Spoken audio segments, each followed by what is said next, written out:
American Morning, the most news in the morning, period. Weekdays 6 Eastern. America's 111th Congress will have a first for this nation, a Vietnamese-American representative. Louisiana Republican Joseph Gao beat out indicted Democrat William Jefferson over the weekend. That election was delayed for a month because of Hurricane Gustav. Congressman-elect Gao joins us this morning from his district, the 2nd District in New Orleans. Correct me if I'm wrong, but I believe you're the first Republican to represent the New Orleans area since 1890. William Jefferson, the indicted incumbent, lost to you over the weekend.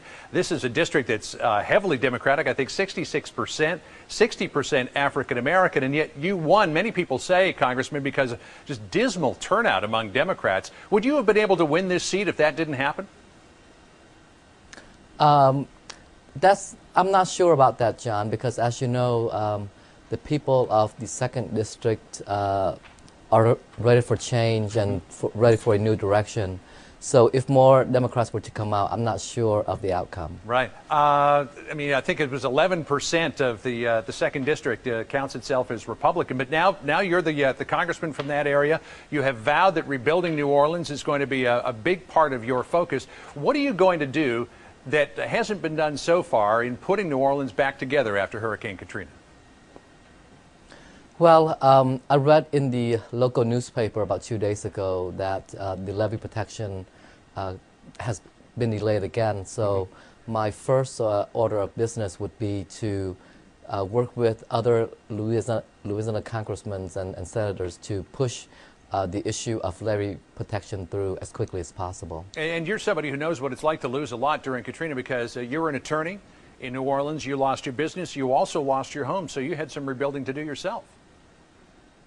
Yes, actually, I have to rebuild my home twice in the last 3 years. We had 8 feet of water from Katrina, and then Gustav sent in another 1.5 feet. So we just finished rebuilding our house for the 2nd time in 3 years. So I know of the struggles and the inconvenience and the hardships of rebuilding. Right. Now, as we said, this is a first for America. I mean, we've got a lot of firsts this year. We've got our first African-American president-elect. We now have our first Vietnamese-American member of Congress. Do you think that this will be a new dawn for politics among Vietnamese-Americans? I know particularly down there in Louisiana, Vietnamese-Americans haven't really been that active in politics. That is true, and I hope that this will be a new day for Vietnamese-American politics. I hope that more of the young Vietnamese-American will become more interested in political action, in social issues, and hopefully in the near future we can bring more Vietnamese-American to Congress. We should point out to our viewers that you escaped after the fall of Saigon in 1975. I believe you and 1 or 2 siblings were the first to come over. You left, I think, 5 members of your family there, your mother, your father. What's happened with the rest of your family? Have they all settled here in the United States, or are there still some in Vietnam? I only have 1 sister left in Vietnam. My oldest sister came to immigrate to the United States about 2 months ago. My father and mother and 2 of my sisters came in 1991 under the HO program. And one of my younger sisters was killed right after the war. Oh, I'm sorry to hear that. So there's only 1 person left in Vietnam. Right. And you said after you won, actually, that you want all Vietnamese Americans to work toward the democratic development of Vietnam. It's not a democratic country at this point. Does it bother you that the United States has full diplomatic relations with Vietnam under its current system of government?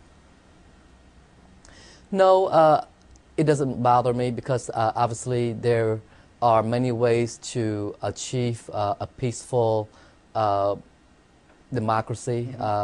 So I'm pretty sure that in many ways we will be able to communicate, to converse, so that in the near future we can try to encourage Vietnam to allow people more freedom of religion, more civil rights, and hopefully to turn the country into a democracy. All right. Well, Congressman Joseph Gao, the first Vietnamese-American elected to Congress, good to talk to you this morning. I guess we'll be seeing a lot more of you in Washington. Thanks for joining us.